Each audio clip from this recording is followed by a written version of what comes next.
here with someone who's really interested in philosophy and particularly in psychoanalysis, and he had some questions. Do you want to go ahead and ask some of the questions that you had? So yeah, okay. I mean, in the first place, can I ask? It just suddenly appeared in my mind. Is that does the death instinct necessarily imply hierarchy?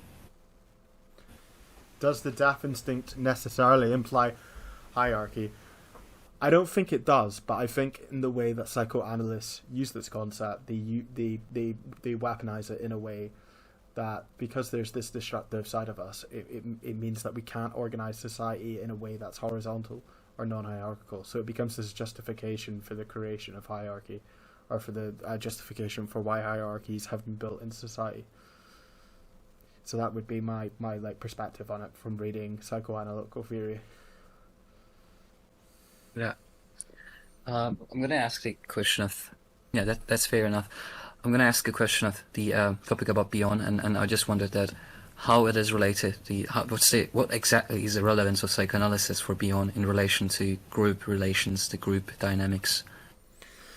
So Bion basically focuses, as you could probably tell, on groups. So he's like a group analyst, and he does like group interpretations, and when he does these group interpretations, he refers to the entirety of the group, right? But the thing is, with Bion, is he has this concept called like the mystic, right? And it's like an intellectual, or like a savior that emerges in an organization, or a leader that emerges in an organization. So when object relationists, they start thinking in terms of leaders and followers because of the way Bion. He thinks that once a task is required, a group will come together to fulfill that task, and like a leader will emerge who leads the group to the completion of that task. Having a mystic or having a leader, can you mediate the unsolved conflicts in the unconscious of the group? How does the leader stop unconscious conflicts in the group? Is that what you asked? How does the leader stop unconscious conflicts? How does it resolve unconscious conflicts? Can it do? Go on. Yeah. Sorry. No. I wanted to ask is it because like having a mystic, other than just projecting some elements in your psyche, for example, let's take the concept of the Hitler, and when you look at that time of the German folk, they were in the severe need. They were starving for the archetype of the hero. So having a Hitler at the top of the power system kind of satisfies the blank for having the hero archetype. And is it like so? But not just only having in that sense. But what about, let's say we have some conflicts on the unconscious level, and we don't know how to solve it. When you have a superior figure, you start. Okay, let's take. So I remember that when I had some personal problems, or when I stumbled about the world and me myself, what's my relation, what's my subject is related to the world. When you're little, when you're a kid, you definitely sure and you're definitely confident that your father would be. For your father, it would be so easy to resolve this conflict, to see through, for him it would be so easy to understand what's the reason that raises this conflict and how it is to be solved. And is it the same case for the groups when you have the mystic? Because this mystic is a superior, it's a figure of beyond, can solve the unconscious conflicts. Because when you have the vicious. When you're in the vicious circle, the unconscious conflicts are something that it cannot be solved by our ordinary instruments, and that's why when you have a mystic, even though that mystic is capable or not capable, you start to project him that he is capable to solve these conflicts. So in object relations, right? What can happen is exactly what you're saying. So they might like project something onto the analyst into the group, or they might project something onto the leader of the group. But in like an organizational setting, so let's say you have like a business, let's say there's like 30 people and they have some sort of they want to build a bridge, right? Let's just say hypothetically they want to build a bridge. And they have this leader. So like one of the unconscious conflicts that can occur is the unconscious conflict, or the basic assumption, to put it in the words of Bion, is the basic assumption of dependency, right? So basically they regress to some weird infantile state where they start to see the leader as this like messiah, and they start being very inactive. They start like the leader starts doing everything, and then they start doing nothing. They become idle. They become completely idle, and this is like a form of. So he's not only helper, but he's the only active figure. We don't need to move. What's that? You cut out there. I said the leader or mystic becomes someone who's not just only helper, but within that relation, he becomes, or she becomes someone that he's the only active. He's the only one that should only move, that should only do something, and we are not in the need of being active. We are not in the need of being moved or being oriented towards something else. Yeah. So, but I think Bion has a distinction between a leader and a mystic, right? I feel like to Bion, a leader is just a leader of a group, right? That's set towards a specific task, whereas a mystic is like a Freud, right? A Freud is like a mystic. And he talks about like in institutions, in psychoanalytic institutions specifically, but it could be other institutions like a church or like a business, or I don't know, like a science thing. It doesn't have to be anything too specific, but you have this danger of this like mystic, like kind of becoming this like hegemony, right? And this hegemony can't actually be like overcome. People start like having too much faith on Freud, and then we're not moving beyond those ideas and moving and developing new theories. So he was like critical of it, but I mean, what's central is that he thought that hierarchy was inevitable, and the thing is with the mystic as well is they create these groundbreaking ideas, right? Originally, before they become cemented and difficult to dislodge. It remembers me. It remembers me the it kind of, in my mind, I associated it with the philosophy of Aristotle. Aristotle had a lot of groundbreaking ideas, and he was really a revolutionary figure in his time. But you see, when time progressed, the medieval thinkers took him as a ultimate thinker, took him as an ultimate figure, that which you cannot see anything in the negation of him, in the position of him, and they kind of made him not just only a figure of progression, revolution, but made him just a regression to regression to the old ideas, regression to the some ideas are now used to be true, used to be practically helpful, practically useful, but now is not. There are better options, but because they made him, they thought they took him as an ultimate figure. Now the better options are not, you cannot implement them, because if you try to implement them, they would say, okay, you negate Aristotle, you're in the opposition of Aristotle.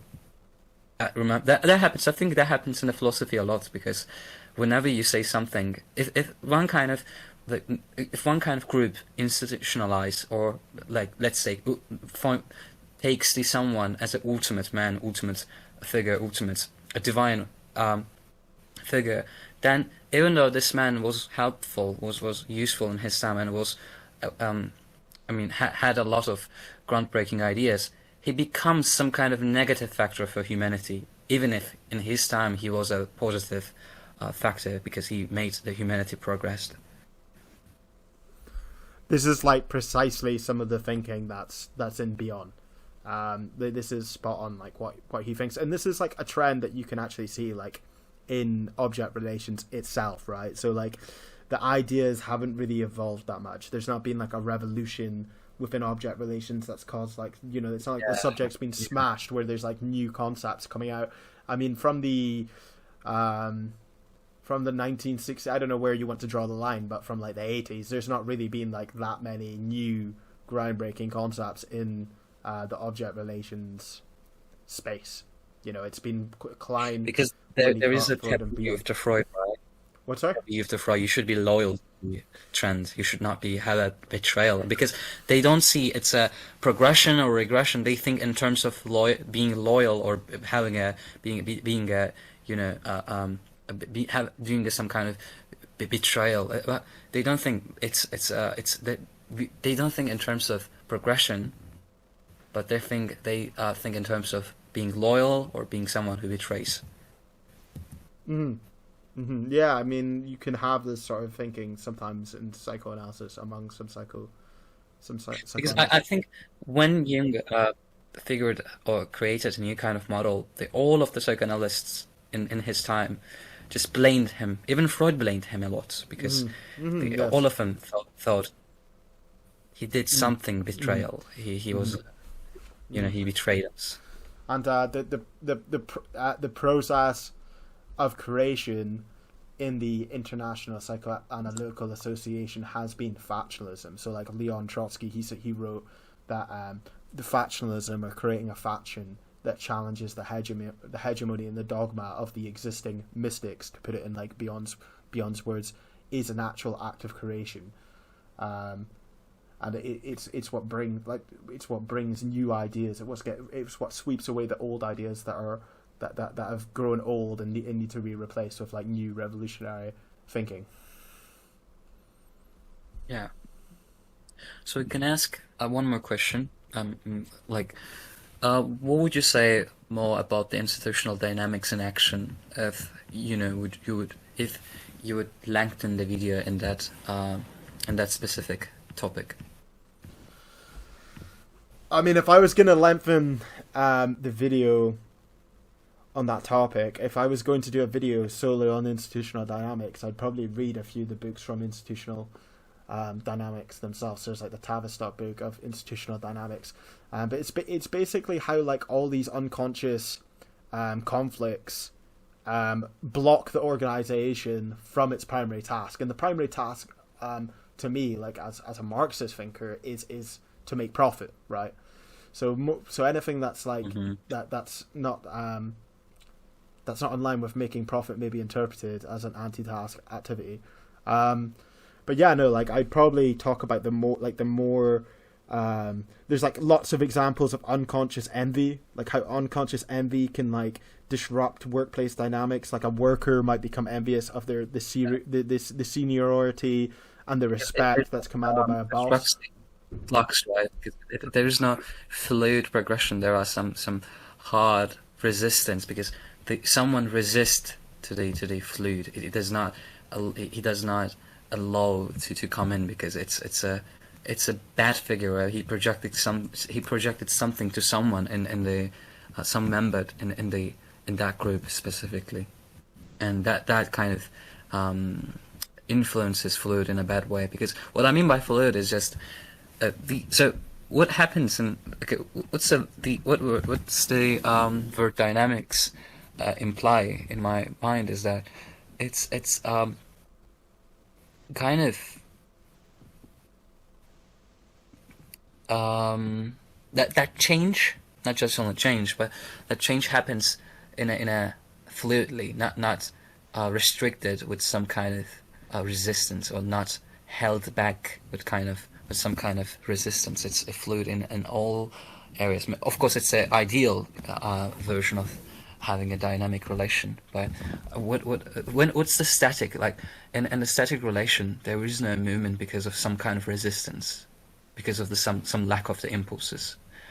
And that's what I think. If you have the unconscious conflict, it will, at least at the end, it will in some or other way, it will kind of affect the relation in a way that it will reduce the movement, it will reduce the change, because you resist to change, or you resist to interact with one thing, because you're projecting something bad to that one thing, and you take it.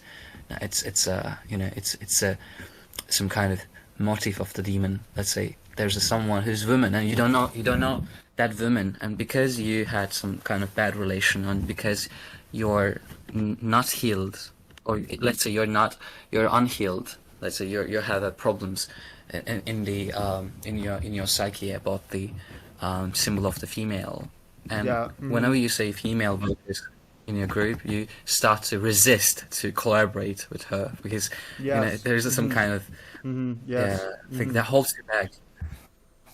Yeah. Very, very similar grounds of thinking. I'm guessing you're drawing from Jung. Yeah, very. There's very similar parallels. So like basically, like you might have some sort of like unresolved, unconscious envy related to a sibling, right? Your sibling in your childhood was like really successful and really more powerful than you, and they did better at life than you, and you became very jealous of them, and then that became unresolved. It wasn't something that you got over, and then once you enter the workplace, you then project the hateful parts of yourself that weren't resolved onto your boss, for example, and you experience that you have that transference where you experience that same jealousy that you experienced as a sibling when you couldn't get the mother to yourself, essentially, when you couldn't win the Oedipal relations. But go on. Sorry. Do you think there's a possibility of doubt that you can doubt about, that you can suspect that? And let's say we suppose there is a society which possess no tendency or do not possess any kind of hierarchy. There is no hierarchy in that society. Even in that sense, do you think it will homogenize society? And when you homogenize one kind of culture or society, it brings kind of reaction. It creates a kind of reaction within the society. For example, look at that's interesting. Yeah. The 19th look at the 19th century. When collectivism reached its peak, the individual neurotic reactions reached its peak too. Nietzsche and Stirner raised their sound so high that they even wanted to leave writing and just on a scream. What is this collectivism? They emphasize the individual existence so much, and that's a kind of neurotic reaction. And having I don't say having a hierarchy in the society is the ideal way, but what about that?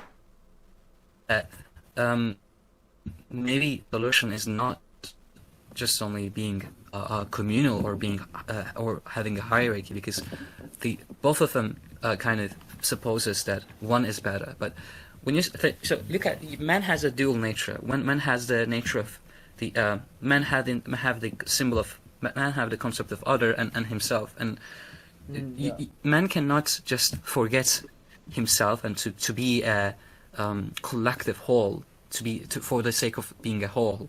And man also cannot be as someone who is completely alienated and isolated from the whole. That also would bring a kind of reaction, neurotic reaction, because you would lose yourself in that isolation, in that loneliness. And that's what I think. That is it really a true way of thinking that in terms of hierarchy? I think what would be at best is that the kind of flux relationship sometimes.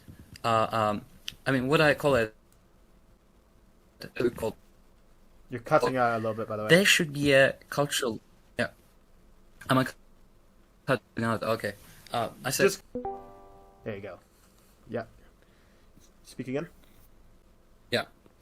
Go on. Is it much more? Yeah. So I wanted to say that there's a concept of cultural ambiguity. So when you have the cultural ambiguity. So what ambiguity implies? Let's say having a more than one meaning. So I think the ideal structure should possess this duality. Should not just only possess collectivism or individualism in an isolated in the isolated way, but should possess both. And it cannot happen in a specific way, because these two just negates each other.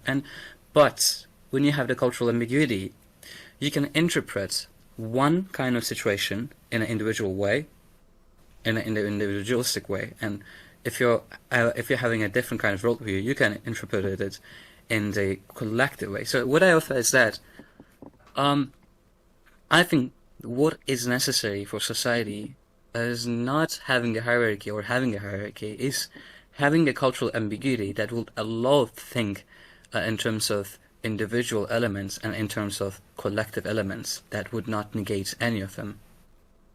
Okay, and is this inspired from any specific philosopher, like theorist, or is this just an idea that you've conceived yourself? I think it's inspired. It's really common in the tradition of the Eastern thinkers. So, Yeah. at least in the Arab tradition, the Arab rhetoric was so peculiar. It's so delicate. It's intricate, really, and even in the Arab rhetoric, they practice ambiguity in language and in society a lot. So, when there is one theologist, nowadays people think, okay, you're a theologist, you're a religious man, you cannot write a love poems, you cannot write amatory poems to someone you do love. It's unacceptable. It does not align with the profile of being a profile of theologian. But at that time, in that era of the Arab literature, there's some Islamic philosophers or thinkers, let's say the Ibn Arabi, was a theologian. May I intercept with a question? Does this this linguistic view of ambiguity that you're proposing, is it quite post-structuralist in its thinking, or am I off the mark very, very widely? Or I think it is somehow intersected with the linguistic ambiguity, but it's much wider than linguistic ambiguity, I think. So, what I would give an example about cultural ambiguity is this: the Pope visits a blue mosque, and Pope in a blue mosque's Jews that, let's say, Pope is doing some kind of meditation or some kind of praying, and you can interpret it in a more than one way. It's impossible to specifically understand what does that mean. Like politically, maybe there's some kind of implication. Maybe Pope wants to show his tolerance against other religions, but be getting the context before you, even after you getting the context of that of the movement of the behavior of the Pope, you still have a lot of alternatives to interpret it, and that's a cultural ambiguity. So Merleau-Ponty says, So there's one guy, I forgot the name, says everything with value is ambiguous. Death is ambiguous. Life is ambiguous. You don't have the one specific, undisputable truth about life and death, or existence, or good and bad. These are what's the ideal structure of it. So all of them are ambiguous. So your idea is very much the negation of a fixed truth. I think it would bring vagueness when you negate the. I think we should negate a fixed truth, but it will only solve partly, because after negating the concept of fixed truth, you have to replace it with something, and I think we should replace it with the tolerance of the ambiguity. When we have the tolerance of ambiguity, and it will create a flux situation, and in a flux situation, in a fluid situation, you don't necessarily have the hierarchy or not have the hierarchy. In some cases, in ad hoc cases, maybe you need hierarchy because it's optimal, and in some cases you don't need hierarchy because the psychological situation or circumstance of that group needs collectivism more. And let's say in some cases, in some psychological situation, or the case of the group needs individualism more. And if you possess a fluid relationship, fluid dynamics of the hierarchy or not non-hierarchy, I think that kind of ambiguity, that kind of tolerance of the different, tolerance of the stranger, tolerance of this more than one meaning, polysemous world, would be a better and optimal solution for men. A pluralist world. So just let me check. So basically, everything in life has ambiguity to it. We cannot put a fixed truth on something, but by dealing with the by dealing, we can show the different aspects. Yes. What I mean, I think we should not confuse the ambiguity with the vagueness, because you see, vagueness is it lacks. Okay, vagueness is just a. It's a how to say that? It's the absence of the determinateness. It's the absence of the determinate truth. But what ambiguity means, having well, you can have determinate truth, but you have more than one determinate truth, and they do not necessarily negate each other. They kind of fuse each other. They synthesize each other. For example, they kind of created the third. Okay, that it's interesting because you don't necessarily get rid of one of them, but you kind of create a external situation or external environment that will allow both of them to exist side by side. Mm-hmm. And by tolerating this ambiguity, it leads to a creation of new values in society, right? Is that... It's a synergy, right? And what means synergy in Greek is it's concerted action. So you allow different modes of action, and they are concerted into one action. Right. Okay. I think I'm following. Because, but I don't think there is any. I don't think ambiguity is practiced in a Western society because the West. I mean, not even right now. Because postmodern tradition is not even an ambiguity. Because postmodern tradition is vehemently destructs some stuff, destructs traditions, destructs the old the old method of narration in the West. But what cultural ambiguity would do is not destructing modern philosophy.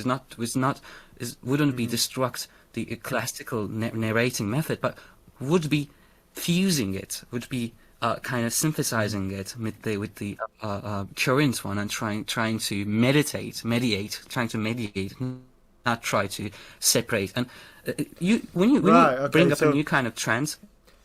So like we have this, like, so let's say we have this like meta narrative in society. So we have like the meta narrative that you have all the poor working class people who are wage slaves to the capitalists, and then the capitalists are in control of the means of production, and they are oppressing these people. This is like a meta narrative, right? And a post-structuralist could argue that this meta narrative is constricting us and preventing us from moving to like newer ideas. What would the ambiguity theory response be to this? I think ambiguity would lose it because you cannot have infinite tolerance. There is a paradox of infinite tolerance. If you also tolerate the something which is not tolerating anything other than itself, if you tolerate that structure, it also implies you're intolerant. And I don't think cultural ambiguity would tolerate it. It would say and imply, and it would say, no, that's a wrong way of thinking, and so that's the a kind of violation of tolerance, and we should not have it. Right. So what would it propose instead then in the event of that meta narrative? I think we also have the problem of, so when we negate one thing, or let's say not use a negation, but when we say that we should not do it, and when we have the blanks, when we have the emptiness, that we do not possess anything to fill that structure, it's a demonic way of thinking. So what I have to give an example, historical example. So let's say the Western countries demonized East Bloc a lot, and after the collapse of the East Bloc, they felt emptiness, and because they cannot stand, they cannot abide, they cannot be patient against or towards this indeterminateness, this emptiness. It's demonic. Because of this intolerance of emptiness, they try to substitute a new enemy, which is the Middle East. And I don't think there is a necessary that we should necessarily replace something in that emptiness. I think we should stay in that emptiness, and something may emerge in that emptiness and may not. But the being patient in that case is more important. And when you look at the Eastern traditions in Asia, they do not have the concept of substance, because in Greek, substance means substantia, which means that you have something underlying in it. It's full, right? It's not empty. But when you go into the poems of the Basho, the Japanese poems, you see that there are a lot of emphasis on the emptiness. In Buddhism, in Hinduism, in Buddhism, that the emptiness is much more important than having a substance which fills it. And that's why I think I think the necessarily having a kind of need or being impulsed or being being driven into feeling it. It's I don't think it's a optimal way of thinking about that case. I think we should just be touring in that case and be silent. Not because when you're not silent, you see that postmodern trends getting crazy, trying to do some weird stuff. Because after getting rid of modernity, we should do something, right? There's an emphasis of doing. You cannot stay silent. You cannot stay passive. You cannot just be in this emptiness. And the postmodern trend was so radical, doing something. We should create something. We should do something. Like this kind of plurality. They do a lot of interest. They do a lot of crazy stuff. Like they just get out of trail. They wanted to. You see that they do not stay within the emptiness. They always do something that will replace modernity. That will fill that emptiness. But for me, all of them is futile, and all of them is just. That's why I think postmodern theory is modernized. Because the tendency of the postmodern philosophy is the same tendency of the modern philosophy. Right, yeah. It kind of contradicts within himself. Yes, it's doing because the same of this thing. influence of Is that what you're trying to say? It's trying to do the same shit, basically. yeah. And I mean, like, one of the Exactly. arguments against post-structuralism is that it doesn't actually like propose any like new things. It doesn't actually propose anything new. Like it hints at something new, but never actually gives it to you. I don't think I don't know what's a post-structuralism, but in cultural ambiguity there is a structure, but that structure does not it's not completely bureaucratic. It's like, as I said, it's a fluid. If you need to lose a little bit that structure in order to have better psychological collective consciousness or unconsciousness, you lose it. But that to do this, it's extremely ideal. To fulfill this extremely ideal society, you need to have really high level of self-consciousness and collective consciousness, and they're having to cherish and to value the ambiguity, and that was completely standard. That was completely normative in the 11th century Arab world. That was completely normal. That's why most of the West intellectuals, Goethe, Schiller, were impressed by Arab world too much. Even one there's like a book of Goethe, that West and East. What was that? Like there's like a let me look at it. West and East Divan. Yeah, there's a book of Goethe. And did these Arabic societies end up creating a different form of social organization that has this mixture, or was it exactly. only conceptualized? Yeah, no. The current Middle East is completely deviated from the tolerance of ambiguity, and the reason of that, because after West demonized the Middle East after the collapse of the East Bloc, West projected its values. I mean, kind of, it's like Western values are kind of replaced in the Middle East. It's like you don't have the Eastern values right now in the Middle East. You have the fake and unsuccessful West values, because you cannot put the square into the place of the triangle. It will be unsuccessful. And West try to replace its values with the Eastern values, and that's why right now you have the completely fucked up situation in the Middle East. Middle East is not himself or itself anymore, and it is like this because of the West. And when you see the BBC interviewer goes to the Middle East and says, "Oh, that's a real face of the Middle East," nobody asks this question: who made this so-called real face? West made this so-called real face. Yeah. And because there was the tolerance of ambiguity, but right now, go to the Syria, go to the Iraq, they do not have a tradition of ambiguity. So in there's like an exegesis, the interpretation of the sacred books. So the old interpretations of the Quran was completely ambiguous and completely cherishing and valuing ambiguous, and they were valuing having more than one meaning. But right now, the modern exegesis, modern exegetes, they hate ambiguity. Yeah. They do not like. Okay, so when you say something that could be for example, in Turkey, like you have the institution which is called Diyanet. It means the institution about religion. It makes interpretation. It interprets the Quran in one way, and if you have the 7 other way that you could interpret it, it defies it. It kind of makes it compatible with the first one.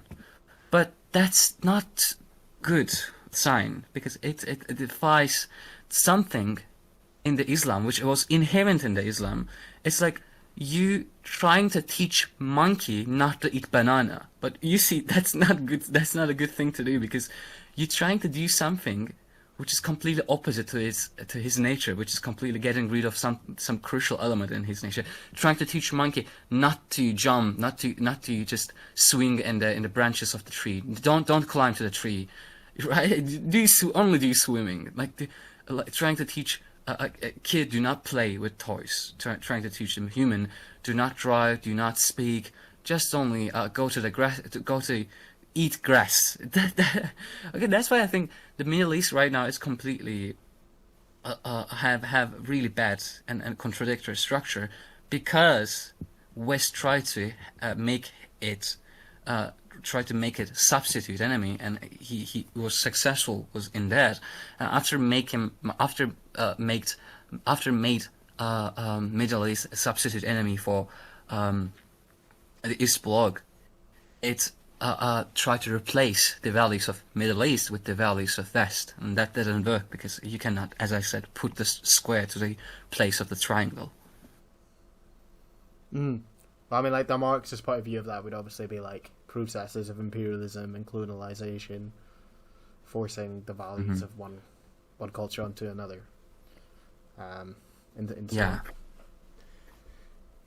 What's like what in terms of this linguistic theory? What are like the main books that someone can read if they want to learn more about it, about this flexible form of social organization? There's one German writer. It's Thomas Bauer. The book is called A Cultural Ambiguity. And there's also one. Go on. Sorry. There's also one English theologian. I try to remember it. If you give me time, I can find his. Just 1 minute. This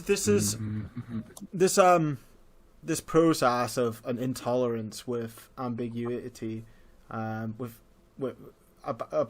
this process of institutions and power structures trying to eliminate what is ambiguous is something that readily occurs in psychoanalysis. It uses a very hierarchical, centralized structure, and there's not much deviation from the ideas. There's not many perspectives. Because there's like this, right? Because when you see Mountain, there's a kind of tendency in psychoanalysis. Okay, there should be some kind of symbol about something in his personal life, but that could be some random association in his biological life, and that kind of thing caused it to dream Mountain. But you see that's possible. That's not necessary. That's only possible. But when you have the possibility, it kind of react in a bad way, because possibility implies ambiguity more than one way.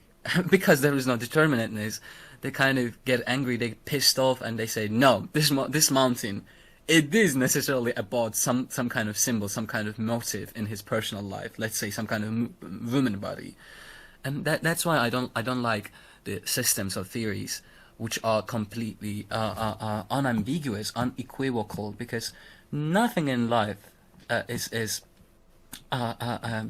unambiguous. And there's like I want to quote something from the Zygmunt Bauman. He's a great sociologist, and his book is called Modernity and Ambivalence.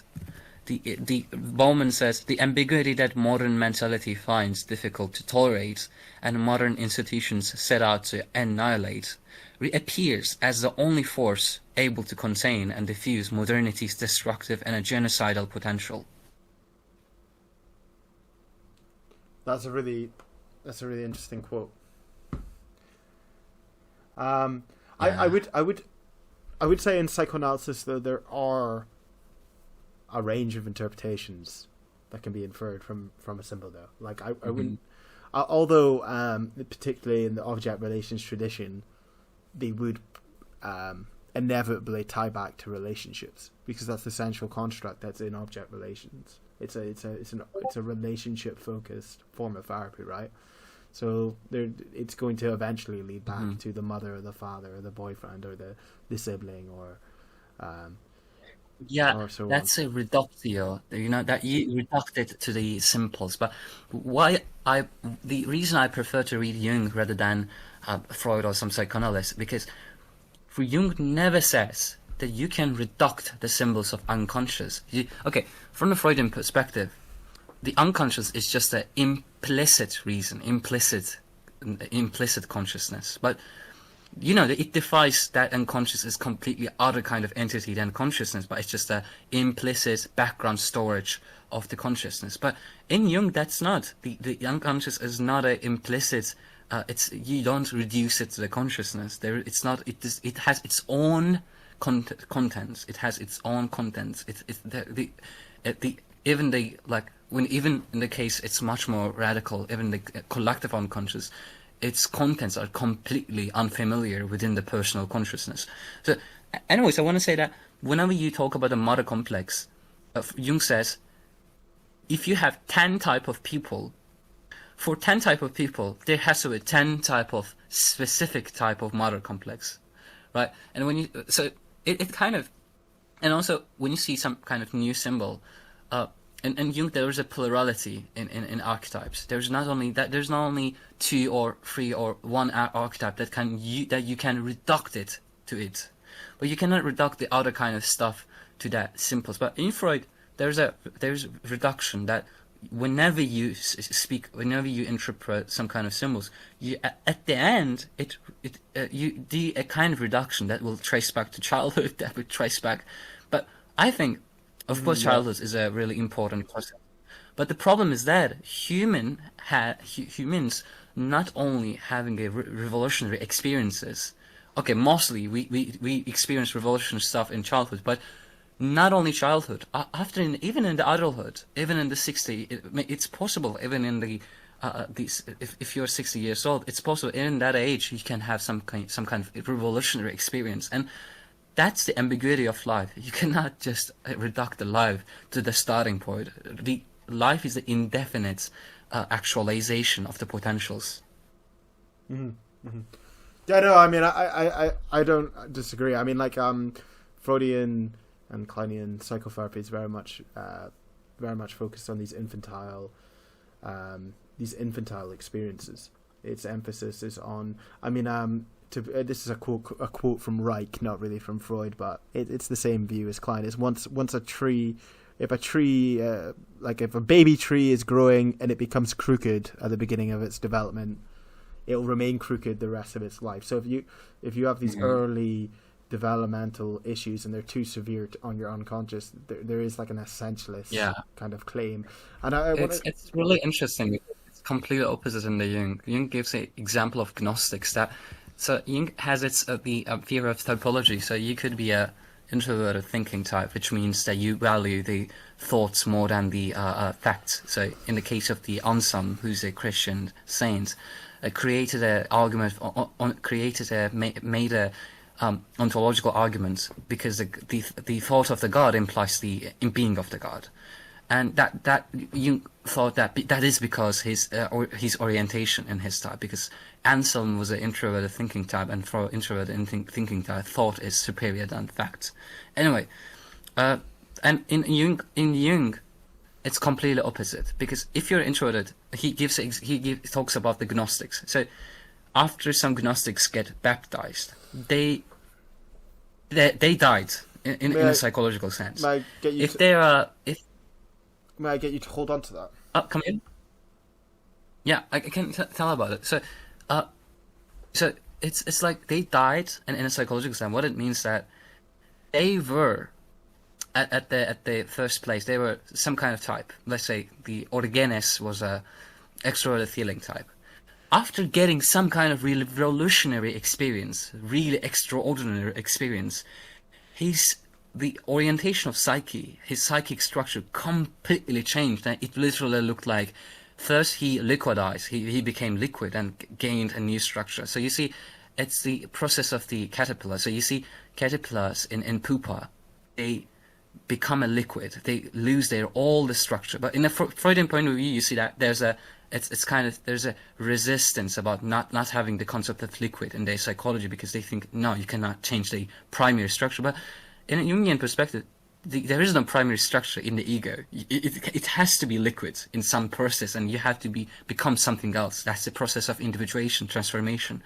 And in the matter of the caterpillar becomes in pupa becomes completely liquid, and in that liquid there's something called imaginal disk, the map of the contents that will become something else. And that's really interesting, because after you see what happens to the caterpillar, it transforms into butterfly. It's completely different in structure. So if I have to give an analogy to Jungian analysis, rather if we compare it to the Freudian analysis, psychoanalytic theory, is that in psychoanalysis, caterpillar never transforms into butterfly, but in Jungian analysis, it is always the matter of the transformation and losing the first former structure and getting a new kind of structure, and it's always painful. It's always painful. It's really hard, and it's also always indefinite. There is no definite way of to describing transformation, but it is always definite, irrational, out of your consciousness, and you cannot just grasp it fully. But the only thing that you can have is is just tracing, is just investigating for signs. And you see, that's completely unacceptable for Freud, because for Freud you have to have definite definite recipe for that kind of stuff. But in Jung says, no, unfortunately, I wish we would have, but unfortunately we cannot have that kind of definite recipe for getting transformed. We only can trace the signs. So like in Kleinian studies, there is some hope towards like psychic integration and transformation. So if we look at let's compare Klein's ideas to a behaviorist, right? So you or an environmentalist, someone who is very much focusing on the nurture side of thinking, right? So there's an infant. The infant gets very badly abused when it's a kid. The environmentalist would say that, well, that's going to affect them for the rest of their life, and you can't undo that damage. But because of this ontological assumption of this unconscious, right? Well, it's even if that person has gone through that, they can at least work on their unconscious. And if they have a good constitutional factor, a good innate resistance, so you might have someone who goes through a bad environment, and then they come out completely fine because of they had a very strong unconscious, and that's just by chance. There's not there's no recipe to that. But you can still so in Klein you get this two-stage theory, right? So you get the depressive position and the paranoid position. The paranoid position is you're in this state of fear of annihilation, and it's the type of state that you would be in if for example, let's say you're walking down the street and someone points a gun at you and asks you for your money. You would probably enter the paranoid schizoid position, right? Because it's adaptive in that particular instance. It's adaptive for you to be in the paranoid schizoid position, because you need to feel paranoid, and you need to feel fear, and you need to feel a fear of annihilation, because you could actually die, right? But you could have people who are frequently entering this state in normal phases of life. That's not a sign of psychic integration. It's a sign of there's something has gone wrong in this Oedipal relation that needs to be resolved by analysis. But then the depressive position is someone who has successfully gone through, and they've worked out these inner conflicts, and they feel a bit depressed, an ordinary state of unhappiness, and they're performing reparations to their parents in their unconscious. And this is something that you can strive to. This is something that you can. Sorry to interrupt. This is something in object relations psychoanalysis. This depressive position, which is a state of more psychic integration. This is something that you can thrive towards to become better, to become renewed. I think that's not really transformation, because that's the change in terms of the mode of your psyche. The structure is the same, but the mode of the same structure is different. Now you're kind of in a better mode, but you're right. not. But in a Jungian way, the change in the mode of psyche is not really enough. What should be done is that you should. Yeah, transform complete psyche, not just only being it's like okay with your psyche. It's like the internal structure has completely changed. So like the internal structure to a Jungian therapist and their analyst, they may have you see the caterpillar. Caterpillar was sad, right? The caterpillar was sad, but tomorrow after the analysis, the caterpillar was happy. But in Jung, the caterpillar being happy or caterpillar walking fast is not enough. Caterpillar should be a butterfly and should be in the pupa situation and should be in the liquid situation in order to become a butterfly. Yeah, I think I understand what you're saying. So if we're to look at it from the perspective of a Jungian analyst, so like we have an analyst and we have a Jungian analyst and we have this client, and let's just say hypothetically this analysis did fit into like some Kleinian constructs, right? So we do have this patient who is switching between this paranoid position, this depressive position. What like Jung thinks is throughout the process of analysis that these concepts can almost be like abolished. It's like the whole mind is or a whole unconscious is being structured so that these categories don't even exist. They don't have to fall into any of these behaviors. You see that the way of thinking that Freud possesses is I think it's a fragmentary, because it's not really holistic. It's fragmentary for me, because when you have a tongue twist, it does not necessarily imply that you have the unconscious blockage that holds you back. Think about that or articulate that word, but it should be some kind of other reason.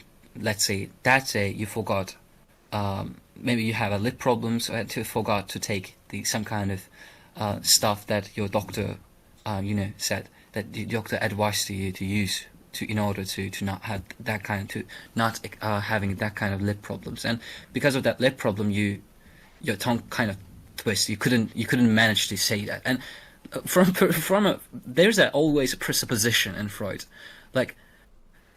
But for me, the reason is that Freud was an introverted thinking type. So Freud didn't value facts or the external facts as much as the a priori thinking. For Freud, the reduction is much more. I mean, I think unconsciously Freud reduced a lot of things without having a justification, and that's why it irritates me so much, because if it's a real science, and I think psychology should be a science, if it's not a real science right now, it should be in the way of becoming a science.